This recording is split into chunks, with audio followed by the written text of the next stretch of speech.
Hola, yo soy Eddie. El día de hoy Namco Bandai nos invitó a la muestra de los juegos que nos va a ofrecer este año.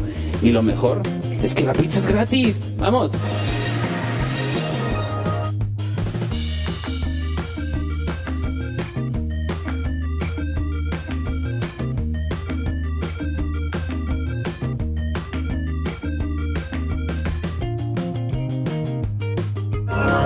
Hi. Oh. You know where is the free pizza? Oh, yeah, you're a little bit too late. I already ate the last slice. Oh God. Well, who are you? My name is Mike Chang. Oh, what did you bring us today? I'm the brand manager at Bandai Namco Games for Enemy Front, a new game that's coming out this summer. Does the game have something new to offer us on FPS games? Yeah, so, we've seen a lot of World War II games, we've seen a lot of the future, modern type games, but this one has a unique twist on it. It's more of an open first-person shooter. So it's in the World War II setting, but you can choose your own style of gameplay, whether it be stealth, or sabotage, or being a sniper, or just, if you're really brave, just running gun and just start blasting away. Wow. Where is this game in the time? Age, this one is set in World War II in 1944.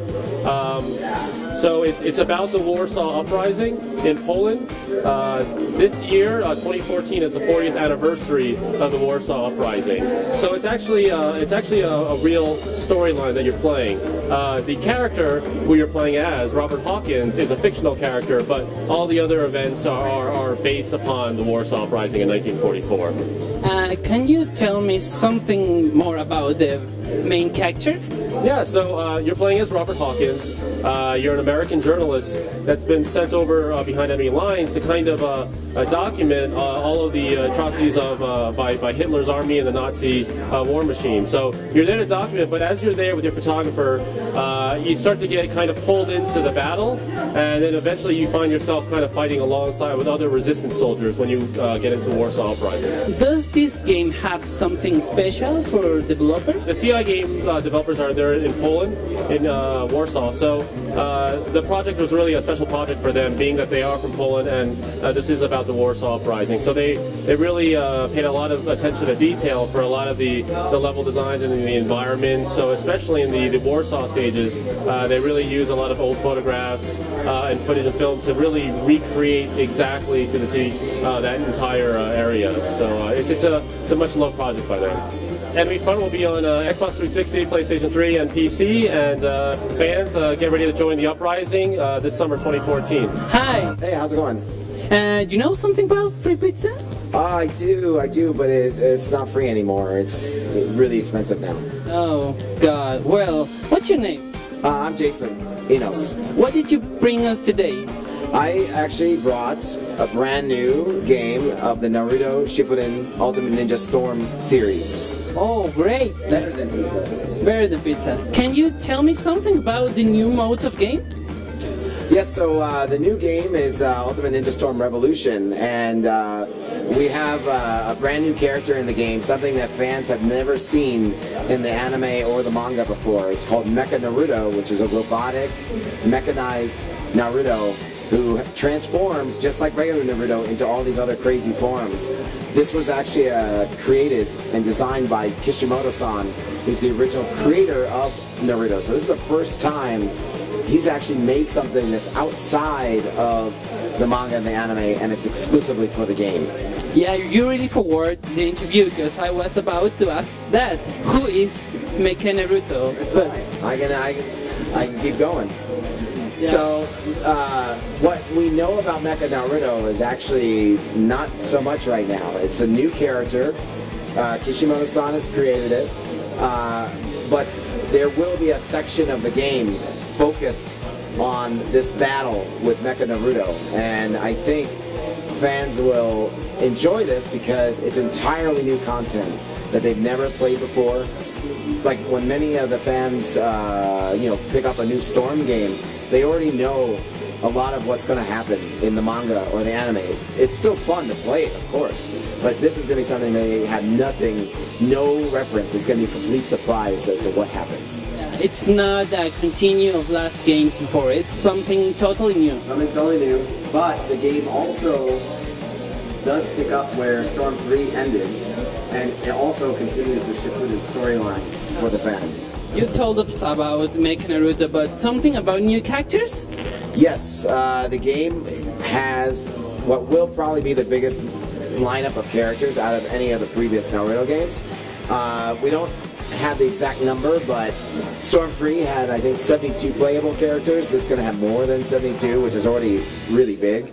But what's really exciting for fans is that we have a good amount of characters that are going to be playable for the first time in this game. And then we're also bringing back some characters that used to be in the games, but have not been in the games for a while. So fans will be excited to see some of those come back too. Hi. Hey there, how you doing?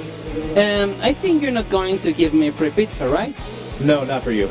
Oh, okay. Well, what's your name? Denny Chu, I'm from Namco Bandai. Wow. What are you going to show us today? We're showing off Tales of Xillia 2, obviously the sequel to Tales of Xillia 1. What does this game have something new in JRPG games? Well, here's the thing about the Tales of series. It's very true to the JRPG genre, so it's not one of those titles that we're trying to westernize in any way. It's very true to its core in terms of design and gameplay philosophy. So for the players out there that are really looking for a true JRPG experience, the Tales of series and definitely Tales of Xillia 2 will provide that for them. Oh, what does the game have that says "Play Me"?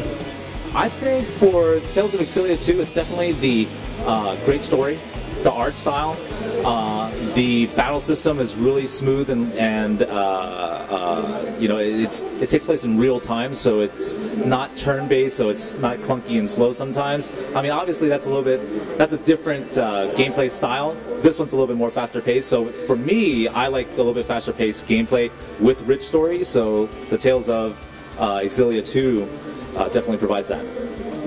What's the relation with the past game? The past game, you'll see characters from Tales of Xillia 1 enter Tales of Xillia 2. Some of them will actually join your party and you can play with them and whatnot.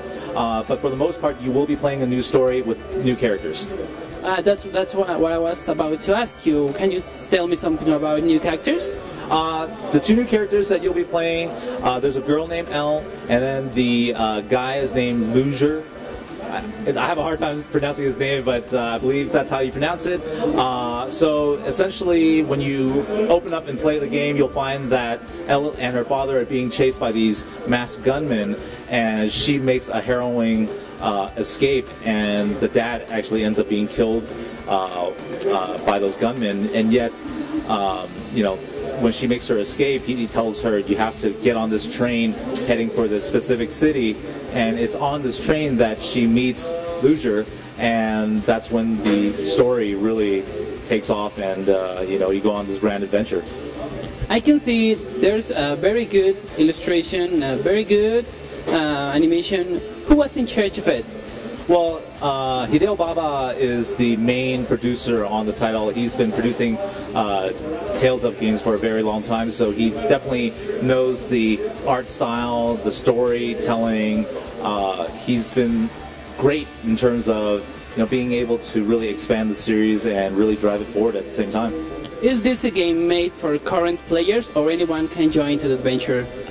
I would say definitely anybody can join. Obviously, if you play Tales of Xillia 1, you'll see story cues or, you know, the characters coming in, so you'll have a background in terms of who they are. But because it is a new story, you can definitely, as somebody that's totally new to the series, you can jump right in and have a great time still. Hi, so what have you now for us? Today we have an exciting new title, Lords of the Fallen, which is going to be coming out this year on fall 2014 on Xbox One, PlayStation 4, and PC. Oh, we know this game has magic, knights, weapons, but what makes it different from another RPGs? Yeah, so obviously there's going to be a lot of similarities, you know, due to the genre. It's an action RPG, but there's a lot of unique differences for Lords of the Fallen too. So one of the things that the developers really want to, you know, focus on was the tactical combat. So you know, when you approach a lot of the bosses who are called lords in the game, you really can't just run up to them and just start attacking and using your shield and hope that you'll live, because guaranteed you won't. You're really going to have to first, kind of get some distance from them, see their attacks, figure out what the timing is, and then kind of go in and try to do the best attacks that you can. So there's a lot of focus on the tactical combat. They're almost like little mini, like Tekken battles, if you will. They were fans of a lot of fighting games, and Tekken's a very tactical type of fighting game where each limb corresponds to a certain button. So each battle kind of feels like a little mini fighting game. Is it a multiplayer game? No, it's a single-player campaign. So Lords of the Fallen is very story-driven. You're playing as Harkin, who is the main character we see behind us. The story of Lords of the Fallen is that thousands of years ago, mankind had to go to battle with the evil god and his evil demonic forces, and mankind was successful, and so they banished the evil god underneath and banished all his evil forces. So they thought everything was going to be good, no more evil, everything was going to be peaceful, and anyone from then on who committed any deadly sins would get marked or branded with a tattoo. And so you see here, it's like one of these kind of symbols from the runic alphabet. So this guy, Harkin, not only does he have one, but he has a whole face full of tattoos. So that means he's done a lot of bad things in his life, and he's a real evil dude. So so he's been locked away for a while. For reasons that you'll find out as you play along in the game, the god has risen up back again, and he's called upon his evil forces to come help him. And so the commanders of his demonic army are called Lords, hence the title name Lords of the Fallen God, Lords of the Fallen. So mankind once again finds itself having to battle the evil god, and so they call upon Harkin. Since he's the most evil god in the universe, they figured, why not use evil to fight evil? So Harkin has set out to kind of hunt down all of the lords to stop the fallen god from rising up, and in exchange, he gets his freedom. So he's not only fighting for the whole fate of mankind, but also for his freedom. You already said it's a very rough game, but how rough is for you? You mean like as in like challenging and difficulty level? It's pretty tough. I mean, you really have to kind of practice a lot and really get good at the melee combat. So it's a very challenging game. It's not so difficult where you're just going to throw your controller and be like, I don't want to play anymore. But it's definitely a very rewarding experience once you get better and better at the melee combat. Just like with fighting games, when you first play, you're probably going to get destroyed by your opponent if you're somewhat decent. But after you play, you get better at the fighting. So same thing with Lords of the Fallen. The more you can master the tactical combat skills, the more gratifying it's going to be. So it's definitely a very challenging game, but it's more focused on being really tactical when you fight the enemies. Why is it only coming for next-gen consoles? From what you saw today, the demo and in the trailer, it's really taking full advantage of the next-gen graphical capabilities. So it was running off of a pretty high-powered PC today, but it really wants to take advantage of the Xbox One and PS4 graphical capabilities. So it's the best fit for next-gen. So you have something else for us? Yes, we are showing a brand new game from JoJo's Bizarre Adventure. It's a manga that's been in Japan almost 30 years, started in 1987. We have a new game, it's called JoJo Bizarre Adventure All-Star Battle. This game came out last summer in Japan and was a huge hit in Japan. Fans really loved it, press really loved it. So we're actually bringing it over here for PlayStation 3 as a digital title. What makes manga become a video game?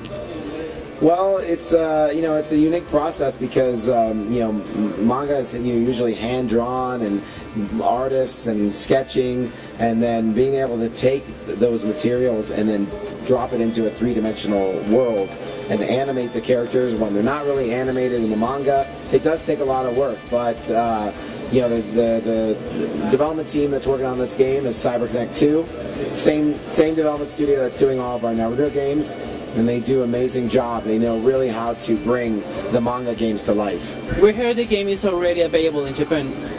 Even it has a collector's edition. Is coming an American collector's edition too?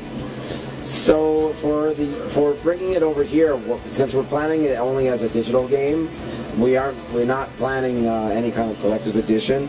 But compared to the Japanese version, we've actually added a new mode in the game, which is arcade mode, which is not in the Japanese game. So there is still some new stuff for the fans, but because it's a digital game only, we're not having any kind of physical collector's edition. Is this game coming for PS4? The game actually was developed a long time ago because it already, came out in Japan last summer. So it was way before PlayStation 4, so it's PlayStation 3. Nosotros pensábamos que ya habíamos terminado aquí, pero nuestro amigo Danny Chiu nos sorprendió con este juego que se llama Short Piece. Hi. Hi. What can you tell us about Short Piece? Well, Short Piece is the all-encompassing kind of story that includes 4 animated short stories and the game. Now, the game is actually called Ranko Tsukimi's Longest Day. So the Short Piece series is like the umbrella, and then you have the 4 animated short movies, and then you have Ranko Tsukimi's Longest Day, and that's the game we're actually showing off today. Who was the developer of Short Piece? Well, the developer behind the game is Crispy, and then we have Suda51 that is doing the kind of like production oversight.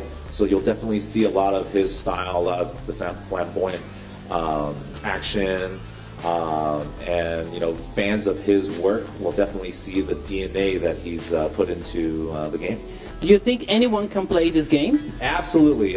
It's very easy to pick up and play. It's just a quick 2D side scroller with a lot of action. You're taking out enemies, you're being chased by enemies as well. There are different paths that you can take through levels, but the goal is always the same. There are also kind of like secret hidden packages that you can find throughout the levels. You always want to have like the lowest time possible going through these different levels and have the highest kill count also in terms of taking out enemies. So gameplay function-wise, it's very simple, but it's going to be one of those games that you're going to want to go back over and over again to find all the little nooks and crannies and kind of find everything. Is it coming for next-gen consoles? No, this is a PlayStation 3 exclusive game that we're distributing through PSN.